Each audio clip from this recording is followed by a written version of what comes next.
With all the work at the back of the vehicle finished, now we gotta go under the hood and start messing with this engine. Here we go with the ignition system. So we're gonna pull the cap rotor off, look how the button looks, look how the cap looks. If they're good, I'm gonna reuse them and just go buy some plugs and wires. Let's get this thing apart. And it's just 2 screws, one here and one over there. And that'll pop right off and you can look at your button and see what it looks like. I got a phone call. I didn't record it. I've already done putting it back together. I already tightened the rear bolt down. I'm putting the front one back in. Hey, look, it's it looked like it was brand new. So it looks like it's never even been used before, which figures because it had barely been used. So plugs and wires. That's why she's spitting. Oh, I had to do it at least once. By the way, that looks pretty bad. That's saying a lot. In high school. I can't reach it. It's a marathon. It's a marathon. This thing was built for a marathon. That's where we drive. Away. Oh no, the camera fell over. What? A marathon. Hey, look, you get the idea. Just do this 6 times. You ain't got to film the whole thing. See my routing there on my distributor cap? Nice and clean. That's how you do it, by the way. One at a time. You got straight ones. You got 45 ones. You got a 90 one. Just go one at a time and match them as you go, and it'll all work out. All 6 plugs and wires are in. Here are the ones that came out. This one wasn't the wire wasn't hooked up. One of these two, I think we're going to run on 4 cylinders. Let's see which ones are firing. That one right there looks like it wasn't firing. That one was firing. So I think we found our problem. About to find out.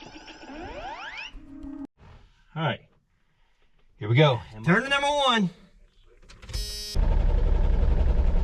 I mean, it's running, but it ain't running good. All right, so Ford, the good-looking OBS Ford.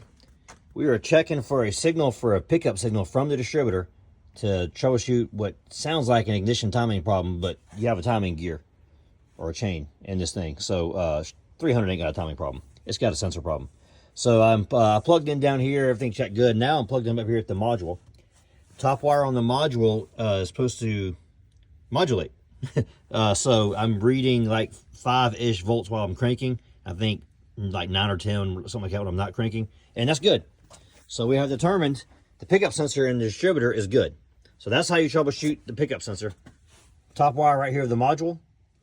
Or down here, that wire right there going to the coil. I think you can check it there too. I back probed the top wire according to the wiring diagram in the Haynes manual. And when I go to start it, as you see right here on this multimeter here, it should go like, if I didn't just pull the thing out.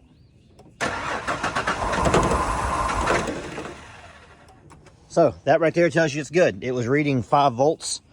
So the distributor is opening and closing a signal, which allows it to charge the coil, which allows the spark for the cylinder. So that part is good. Now we got to troubleshoot and figure out if something else is bad. While I'm at it, I'm also testing my throttle positioning sensor here. Went to the bottom and the middle probe right there. Middle probe, bottom probe.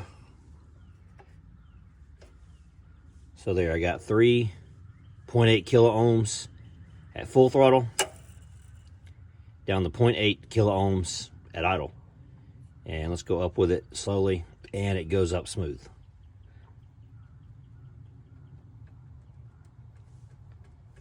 There you go. So, throttle positioning sensor is good. I also unplugged the idle air control, and it didn't want to run, so.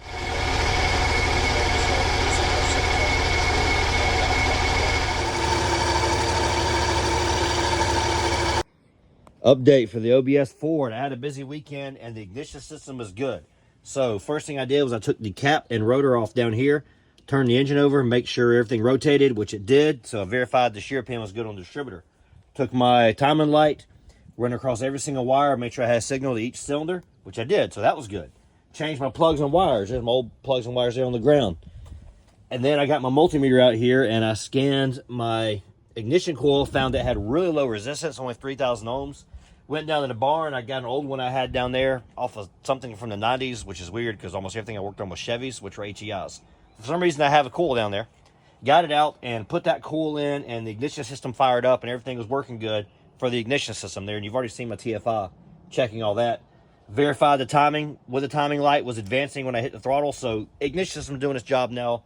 That is good, and now we move on to tackle other problems. It was a busy weekend, got a lot done. Couldn't get it to start, so it has sat for years. Has been honestly a big problem. It's parked because it wasn't running good, and then it never would restart. And I was busy coaching softball, Jeep riding, and I just left it sitting there. Well, anyways, softball mainly the big problem is over, so now I can go back to focus on working on this thing, get it running. I want to drive this thing. It was my grandfather's. It means a lot to me. I want to get it running, get it back out there. So I pulled the coil off, put another coil on. It helped it fire up at that point and got it running. I took all these sensors off, throttle positioning sensor, idle air control valve. I cleaned it out. Took the sensor out of here, I cleaned it, and I just started disconnecting plugs, these sensors, and cleaning them. And once I started doing all that, and I put it all back together, all of a sudden now, it started running. Still runs rough though. I feel like it's only running on 5 cylinders. Trying to figure that out. That's kind of where we're at now. I got to figure out on my down a cylinder, which is what it feels like. I'm gonna warm it up, get it warm, change the oil, and we're gonna see if that cleans out the oil, if that clears some more stuff up, because this oil is in here. Visually it looks good, but it's like 5 years old because the truck's had probably 30 miles put on it in 5 years. So it's the same oil. I need to change it and get it out, even though it still looks good. It needs to be changed. I'm sure it's dirty. I'm sure it's just been sitting there, probably gummed stuff up. So new, fresh oil might actually run through and clean the lifters and stuff out, and maybe free some stuff up that might be sticking. There's no ticking out of the engine, no sounds like that, so all that stuff is good. The oil looks good, so it looks like there's anything damaged inside the engine internally. It's just a matter of, I don't know, I'm trying to check the injectors. That's another thing I want to check. I'm kind of trying to figure a way how to do that too. So a lot of just general maintenance of a vehicle that sat for a very long time, and is just a lot of the sensors and stuff aren't working anymore. So I kind of would like to, I'm at the point now I'd be comfortable doing more work on it, but engine turns over and all that, so at some point I'm gonna have to make decisions on what I'm gonna do with this truck. And I don't want to spend too much money into it, because at the moment that truck right there, transmission just let go in it. I gotta get transmission rebuilt in the Chevy, so that just took the money. I was about to rip all the EFI out of this truck and redo all that, and now I gotta spend the money on the Chevy. So we'll figure that out as I go, but in the meantime we're gonna make this thing work better. I got a transmission leak I'm gonna address. I still need to get down there and clean this side of the engine better, because when I get it running it starts smoking. So a lot of work to be done, but I have done a lot. This thing will actually fire up and run. I can rev the engine, it won't stall out. It sometimes stumbles at idle, but I mean, it's running. It's getting, I can move around under its own power again, even though it's not running very well. It will still move under its own power. I could drive it around the property now. So a lot of accomplishment has been done, but we're not done yet. Here we go. That filter is removed. That oil is removed. We have been into the hood. We have replaced it with a proper oil filter. That'd be a Wix down there, what I use in every other vehicle I have. But we ran into a problem, which held us up several days, which was okay because I was sick, so I didn't work on it anyway. This right here, the bolt was stripped out. So on Amazon, ordered a new bolt. Looks like it'd be about the same. Links look like they match up. What's magnetic? Yeah, the links match up pretty well. The diameter is the same. Bolt head's a different size now, but comes with a gasket. Looks like it's copper. Should be a copper gasket, or should be a gasket. I wonder. We'll figure it out, and then we're gonna go put this in and fill the engine back up with oil. Got some interlopers' feet coming by me down here. I'm being stalked. They're hunting us. We are prey. Oh, come on now, get it in there. Come on, tell me you bite. Please work. I waited 2 days for this. Please work. What do you think? Well, first of all, thank you for putting the lights on. To whoever was responsible for that. Feels super awesome. Good work put in. Awesome. The bottom one is obviously right about there. Feels like the proper torque. Like 3 different model shots with 3 different artists. Okay, cool. Let's go fill it up with oil now. My favorite oil, Mobil 1 high mileage. I hope you can see it. Yeah, you can see it. Mobil 1 high mileage, 1030. I use it in pretty much everything except that Jeep. Jeep uses Pennzoil because Pennzoil has the rating that Jeep says run, so it runs Pennzoil. But everything else, the Chevy, the Ford, they're older. Tolerances aren't as tight, the metals aren't as exotic, so I think it doesn't matter as much which brand you run. And I've always run Mobil 1, I've always liked it, so I will stick with Mobil 1. High mileage, 10W30. Going in.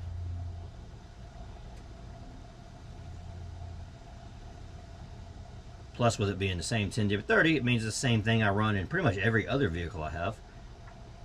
And it's not that big a deal to just buy the same stuff. Keeps it simple. So the idea of this build is going to be simplicity. Also, we'll double check on the ground, make sure all my oil is not laying on the ground right now.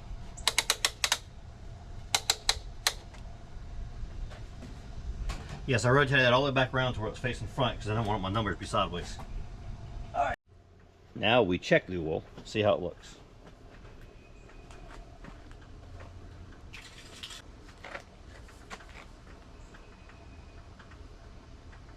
Good thing with this old truck, it actually doesn't leak oil. I don't never had to refill it in between oil changes. I kind of just let it go. Whereas every other vehicle I got leaks. Old straight six, man, you just can't beat them. Alright, I'm going to pour the old oil in and look at it as I pour it in there. This oil will look good. I ran my fingers through it earlier. Look clean. I'm going to watch as I pour it, but it should be good.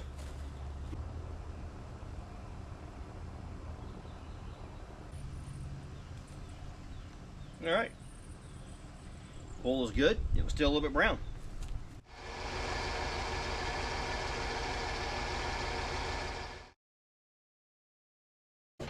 This little deflector, which is broken anyway, causes rust. It allows leaves to collect in there and all that, so we're taking it off. I hope that wasn't important.